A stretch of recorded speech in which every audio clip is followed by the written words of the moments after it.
प्रणम्य शिरसा नेमिं गुणरयण विभूषणं महावीरम् सम्मत्तरयण निलयम् पयडि समुत्कीर्तनं वोच्छम्। 24 तीर्थंकरों के चरणों में वंदन, पंच परमेष्ठी के चरणों में वंदन, आचार्य नेमिचंद स्वामी के चरणों में वंदन। आज हम गाथा संख्या 33 गोमटसार कर्मकांड की गाथा संख्या 33 पढ़ेंगे। इसके साथ ही जो अभी तक कर्मों की उत्तर प्रकृतियों का प्रसंग चल रहा था वो आज समाप्त हो जाएगा। जैसे अपन ने कल तक अभी तक जो नाम कर्म की प्रकृतियां पढ़ी, उसके अलावा नाम कर्म के और जितने भी भेद हैं उन सबको एक बार आज देख लेंगे। और नाम कर्म के अलावा और कौन सा कर्म रह जाता है फिर? गोत्र कर्म और अंतराय कर्म। तो उसका भी विवेचन आज देख करके पूरी कर्मों की 148 प्रकृतियों का विवेचन जो है वो यहाँ पर अपना पूरा हो जाएगा।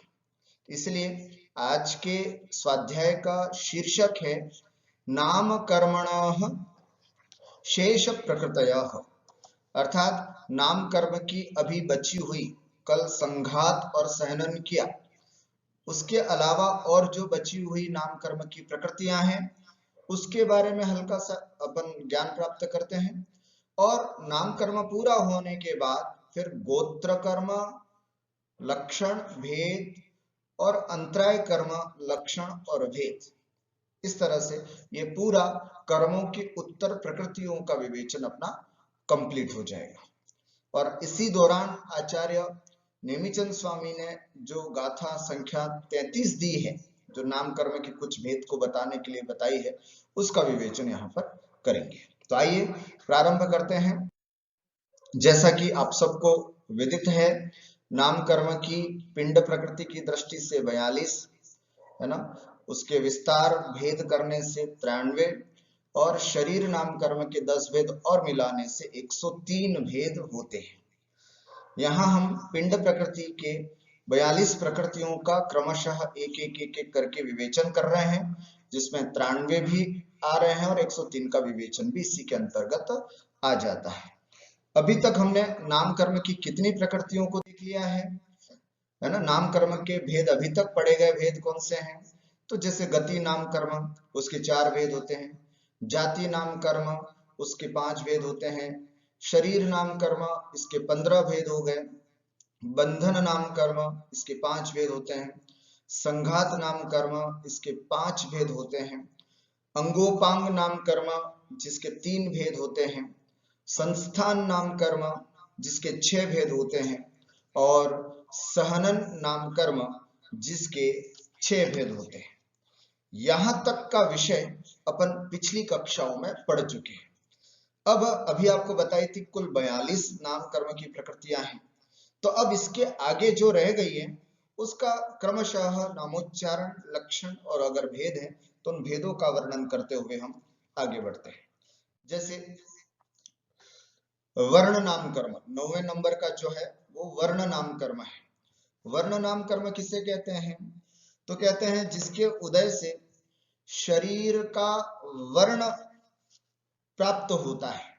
गौर वर्ण, कृष्ण वर्ण इत्यादि जो प्राप्त होते हैं ना, तो वर्ण नाम कर्म के उदय से, जिसके उदय से शरीर का वर्ण, कलर व्यक्ति को प्राप्त होता है, उसे वर्ण नाम कर्म कहते हैं। इसकी कुल कितने भेद हैं? तो कहते हैं 5। वर्ण नाम कर्म के 5 भेद हैं, अर्थात व्यक्ति 5 कलर का हो सकता है। न केवल व्यक्ति अपितु सब जीव जितने भी हैं उन सब की चर्चा हो रही है यहाँ पर वर्ण नाम कर्म के अंतर्गत। उसके 5 भेद हैं। कौन कौन से?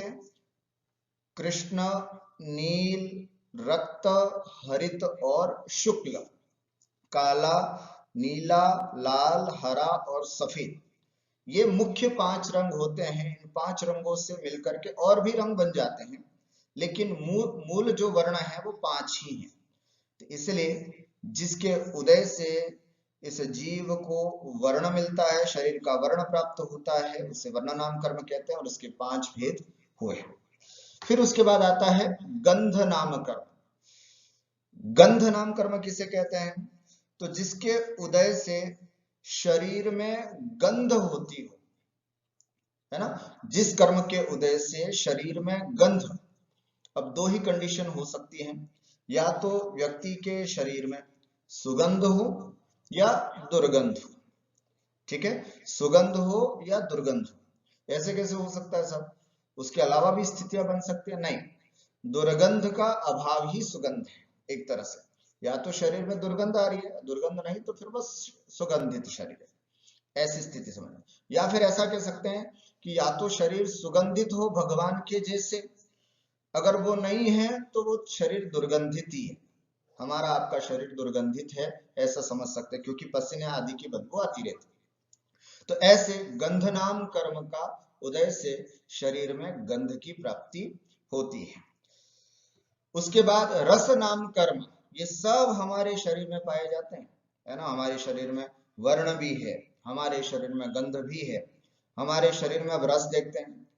जिस कर्म के उदय से शरीर में रस होता है, आप कहेंगे कि ये कैसे हो सकता है शरीर में रस? बिल्कुल, हर शरीर, जिसका जैसा भी शरीर प्राप्त होता है, हर शरीर के कुछ न कुछ उसमें रस जरूर होता है। कितने प्रकार के होते हैं रस?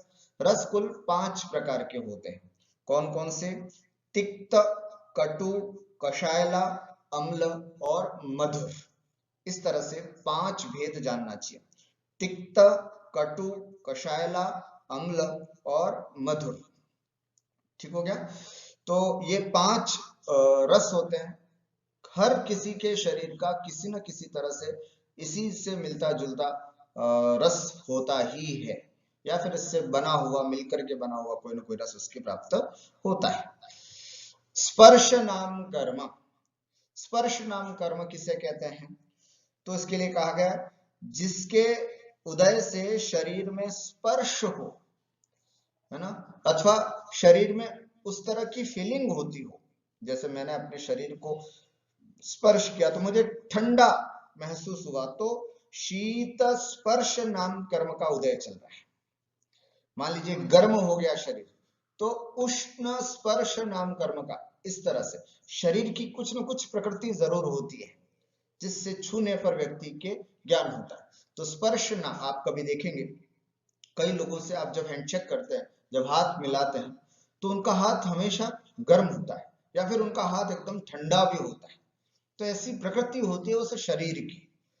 तो ठीक हुआ, स्पर्श नाम कर्म किसे कहते हैं? जिसके उदय से शरीर में स्पर्श का या शरीर को छूने से होने वाली फीलिंग का ज्ञान हो, उसे स्पर्श नाम कर्म कहते हैं। इसके भी 8 भेद होते हैं।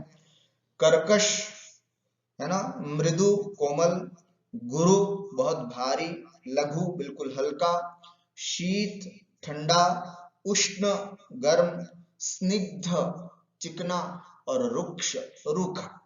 इस तरह से ये 8 भेद स्पर्श नाम कर्म के हैं।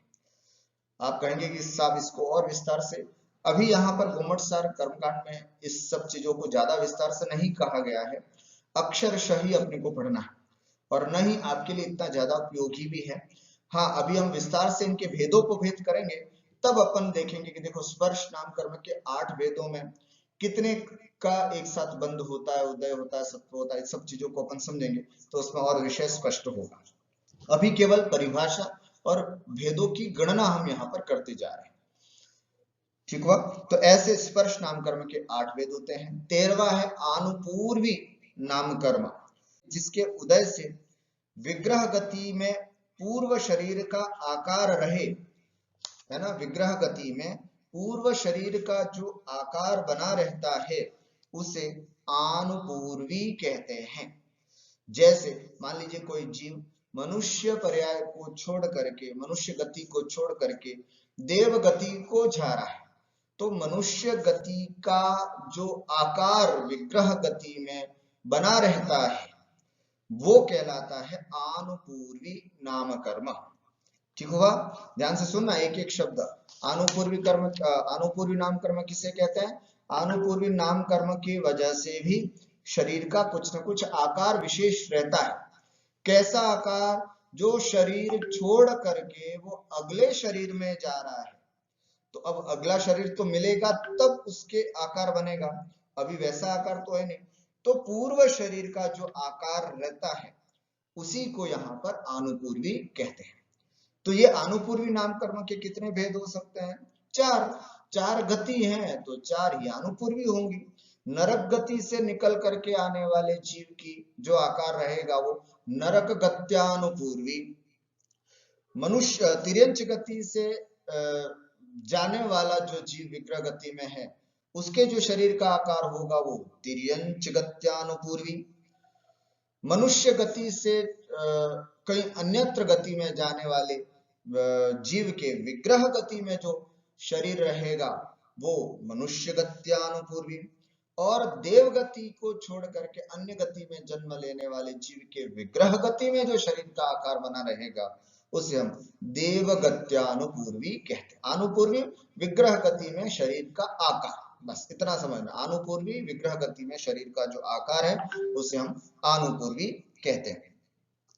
जिस कर्म के उदय से ऐसा शरीर प्राप्त हो जो लोहे के गोले के समान भारी भी न हो और रुई के समान बिल्कुल हल्का भी न हो, ऐसे शरीर की जो स्थिति होती है उसे हम कहते हैं अगुरु लघु नाम कर्म। अब इसके भेद नहीं है, देखो ये जितने भी थे वो सब पिंड प्रकृति के थे, तो पिंड प्रकृति में तो उसके और भी भेद बनते हैं, लेकिन अगुरु लघु नाम कर्म का और भेद नहीं है क्योंकि ये प्रत्येक प्रकृति में से था।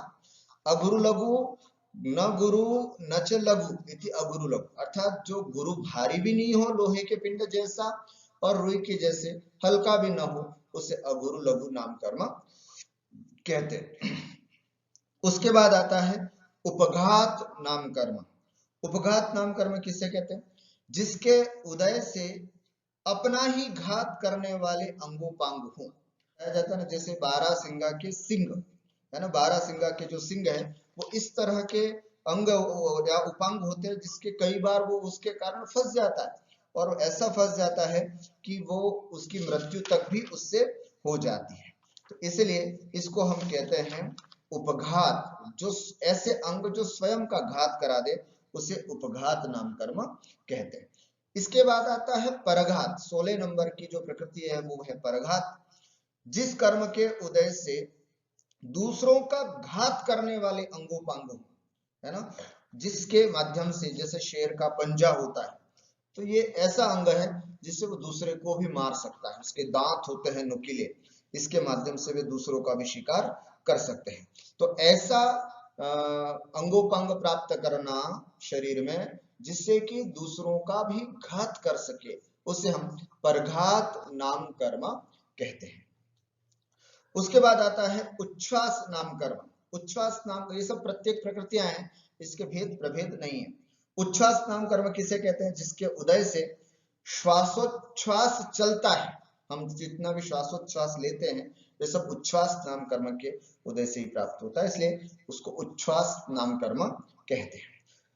आग के मूल और प्रभा दोनों ही उष्ण रहते हैं, अतः उसके उष्ण स्पर्श नाम कर्म का उदय, ना किसके? आग के, अग्नि की। लेकिन जिसकी केवल प्रभा अर्थात किरणों में उष्णपना हो उसको आतप नाम कर्म कहते हैं।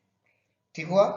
जिसकी प्रभाएं गर्म हो, मूल ठंडा हो, उसे आतप नाम कर्म कहते हैं। जैसे सूर्य का विमान अर्थात सूर्य नामक ज्योतिष देव का जो निवास स्थान है वह आतप नाम कर्म के उदय से युक्त जानना चाहिए। और क्या? तो सूर्यकांत मणि में उत्पन्न जो बादर पर्याप्त पृथ्वी का एक तिर्यंच जीव है, उन्होंने लिखा ना, आइच्चे माने आदित्य और तेरिच्चे माने तिर्यंच। कौन से तिर्यंच? तो ऐसे बादर पर्याप्त पृथ्वी का एक तिर्यंच जो जीव हैं उनकी भी शरीर की स्थिति ऐसी होती है। और उद्योत किसे कहते हैं? तो जिसकी प्रभा और मूल दोनों शीत हो उसे उद्योत नाम कर्म का उदय जानना चाहिए। जैसे चंद्रमा का विमान अर्थात चंद्र नामक ज्योतिष देव का जो निवास स्थान है, जहां पर वो देवता रहते हैं चंद्र, वो भी ठंडा और उसका जो किरण निकल करके आती है वो भी ठंडी होती है। अथवा चंद्रकांत मणि में उत्पन्न बादर पर्याप्त पृथ्वी का एक तिर्यंच जीवों के जो शरीर हैं उनके भी उद्योत नाम कर्म का उदय जानना चाहिए।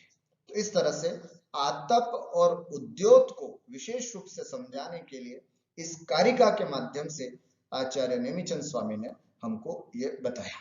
ठीक हो गया। अब आगे देखते हैं और कौन कौन सी रह गई हैं। जैसे विहायोगति नाम कर्म। विहायोगति नाम कर्म किसे कहते हैं? तो जिसके उदय से आकाश में गमन है ना, आकाश में गमन कर हो उसे विहायोगति नाम कहते हैं।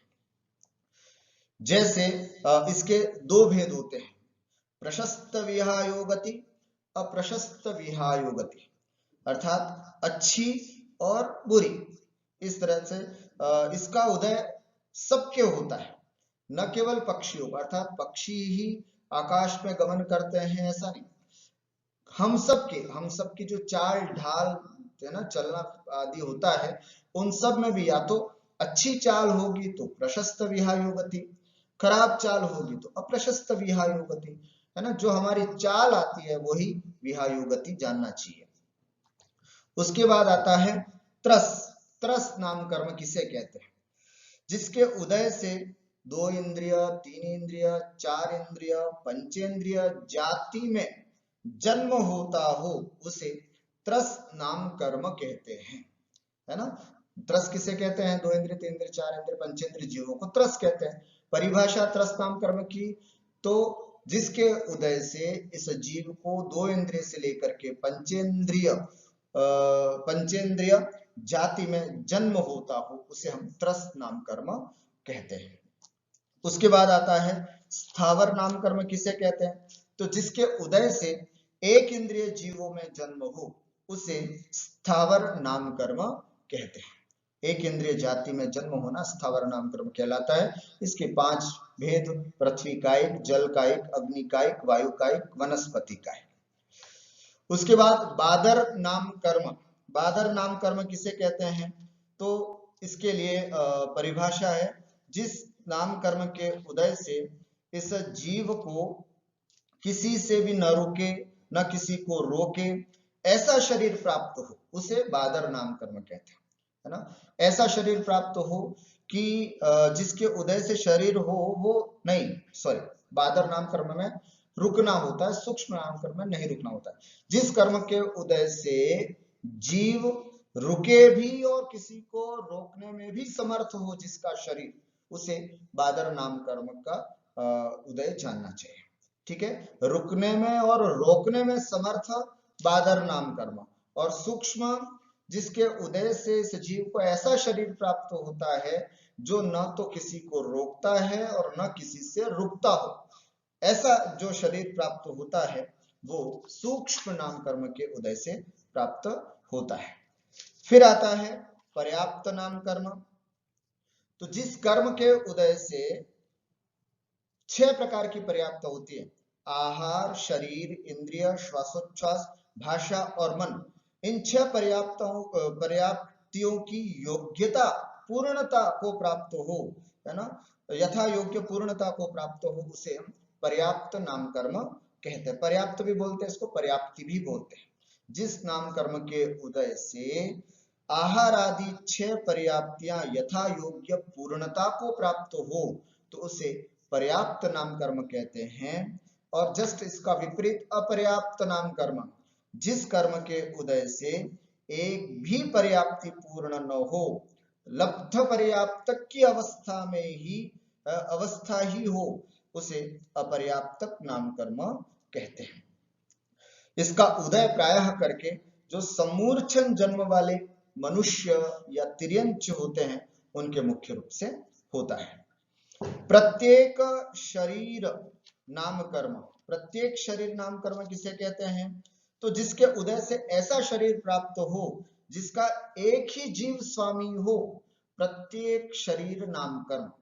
मान लीजिए किसी ने ऐसा मकान बनाया हो जो पूरे मकान में अकेला व्यक्ति रहता हो, ऐसे ही कोई ऐसा शरीर जिसका पूरा स्वामी कोई एक ही जीव हो, ऐसे शरीर को बोलते हैं प्रत्येक शरीर नाम कर्म। जस्ट इससे विपरीत साधारण शरीर नाम कर्म, अर्थात ऐसा शरीर प्राप्त हो जिसके उदय से, ऐसा शरीर प्राप्त हो जिसमें अनेक, जिसके स्वामी अनेक जीव हों, है ना, जिसके स्वामी अनेक जीव हों। जैसे ऐसा कोई मकान जिसके सैकड़ों लोग स्वामी हों, साधारण ऐसे ही किसी जीव के ऐसे शरीर प्राप्त हो जिसके कई स्वामी हों, साधारण शरीर नाम कर्म कहलाता है। फिर इसके बाद आता है स्थिर नाम कर्म। स्थिर नाम कर्म किसे कहते हैं? जिस कर्म के उदय से शरीर के धातु उपधातु अपने अपने स्थानों पर यानी अपने स्वरूप में स्थिर रहें, उसे स्थिर नाम कर्म कहते हैं। अस्थिर नाम कर्म जिसके उदय से शरीर के धातु और उपधातु स्थिर न रहें, अर्थात चलायमान होते रहें, उसे अस्थिर नाम कर्म कहते हैं। शुभ नाम कर्म जिसके उदय से इस जीव को शरीर के जितने भी स्थितियां हैं वो सब अच्छी प्राप्त हों, उसे हम शुभ नाम कर्म कहते हैं। जैसे अभी हम आपको एक और इसकी परिभाषा जो प्रॉपर है वो मैं दिखाना चाहूंगा। शुभ नाम कर्म,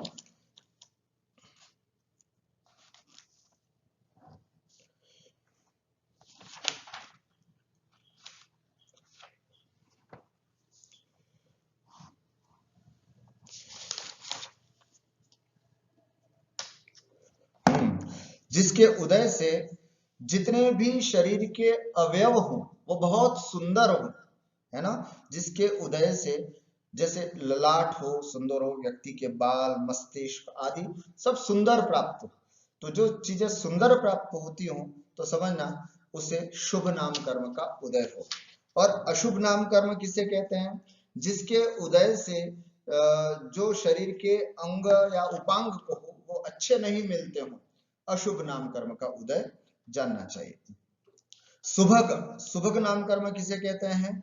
अर्थात जिसके उदय से अन्य को अपने से प्रीति हो, सामने वाले व्यक्ति को हम अच्छे लगे, तो समझना सुभग नाम कर्म का उदय है।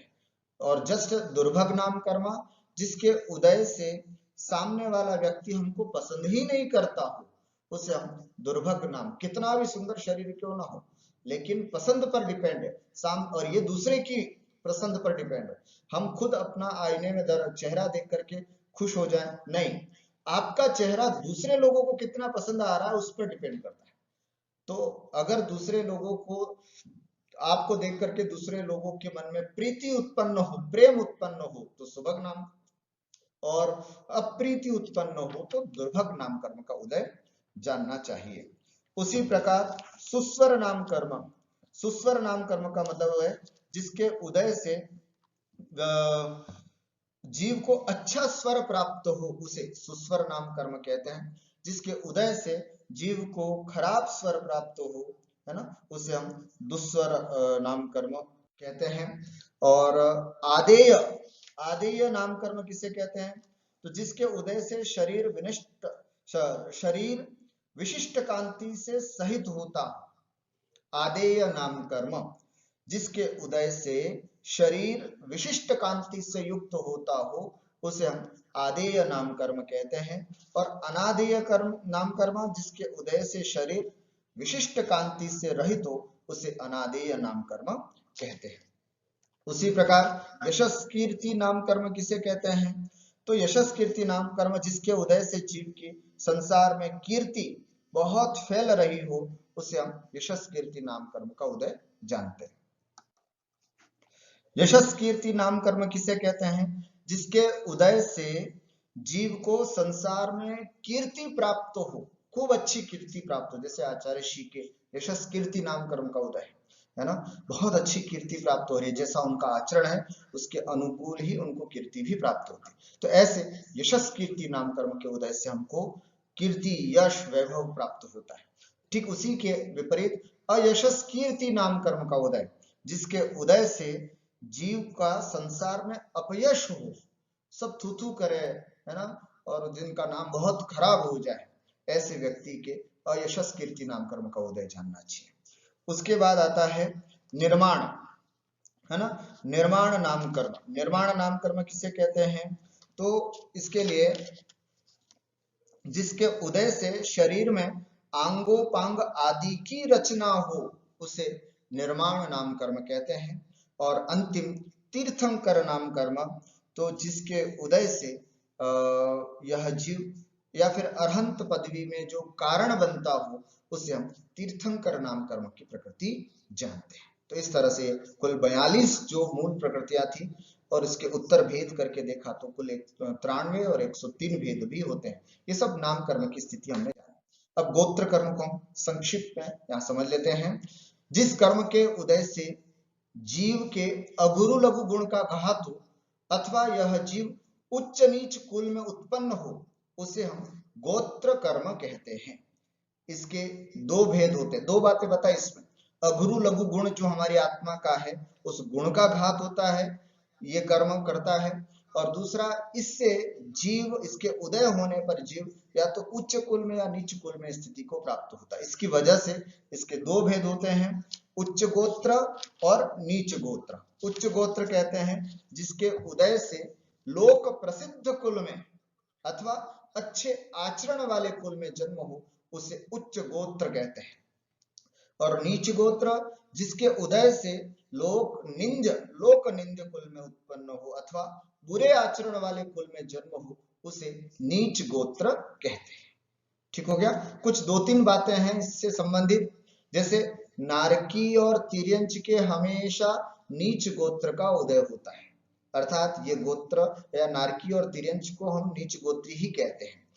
उच्च गोत्री कौन होते हैं? नियम से जो देव और भोग भूमिज मनुष्य हैं, देव और भोग भूमि में उत्पन्न होने वाले मनुष्य जो हैं वे उच्च गोत्री कहलाते हैं। देखो, नारकी और तिर्यंच ये तो हमेशा, तिर्यंच चाहे भोग भूमि का भी क्यों न हो, नारकी और तिर्यंच के तो हमेशा नीच गोत्र होता है। देव का हमेशा उच्च गोत्र होता है। अब रही बात मनुष्य की, तो मनुष्य अगर भोग भूमि का होगा तो हमेशा उसके उच्च गोत्र का उदय होगा, लेकिन कर्म भूमि का मनुष्य होगा तो उसके उच्च गोत्र भी हो सकता है और नीच गोत्र भी हो सकता है। और अंतिम कर्म है अंतराय कर्म। अंतराय कर्म जिस कर्म के उदय से जीव के वीर्यत्व गुण का घात हो। आपको गुण का भी ध्यान में रखना है और लोक में क्या किसमें उसमें विघ्न होता है वो भी समझना है। तो जिस कर्म के उदय से जीव के वीर्यत्व गुण का घात हो अथवा जिसके उदय से दान, लाभ, भोग, उपभोग और वीर्य अर्थात शक्ति प्रदर्शन में विघ्न उत्पन्न हो उसे अंतराय कर्म कहते हैं। इसके कुल 5 भेद होते हैं। कौन कौन से?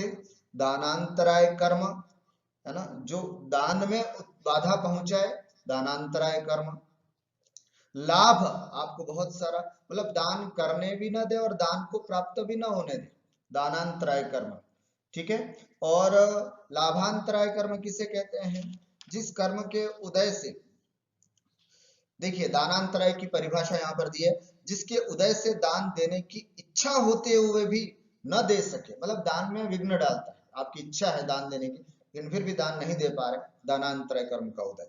लाभांतराय कर्म का उदय जिसके उदय से लाभ को चाहते हुए भी लाभ न हो, लाभांतराय कर्म।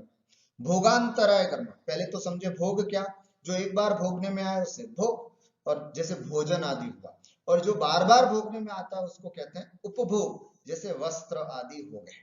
तो भोगांतराय कर्म की भोगने की इच्छा होते हुए भी जिसके उदय से न भोग सके उसे भोगांतराय कर्म कहते हैं। भोजन करने बैठे और बराबर किसी का फोन आ जाता है और फिर आप अच्छे से भोजन नहीं कर पाते, भोगांतराय कर्म का उदय। उपभोगांतराय जिसके उदय से उपभोग की इच्छा होते हुए भी जिसके उदय से न भोग सके उसे हम, है ना, उसके उदय से उपभोग न कर सके उसे हम उपभोगांतराय कर्म कहते हैं।